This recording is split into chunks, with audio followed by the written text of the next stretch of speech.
When a ceiling fan remote suddenly stops responding, it can feel like the whole fan has stopped working, even though the issue is usually limited to the control signal.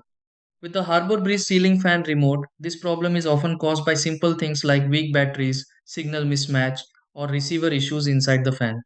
Sometimes the remote sends a signal, but the fan doesn't pick it up because the frequency settings don't match. Other times, the batteries may still have power, but not enough to send a strong signal. There are also cases where the fan's receiver needs a reset after a power interruption. Instead of assuming the remote is faulty, it's better to check power, pairing, and signal connection step by step. 1. Replace the batteries in the fan remote with unused ones.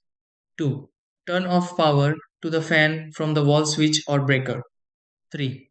Wait for about 25 seconds, then turn the power back on.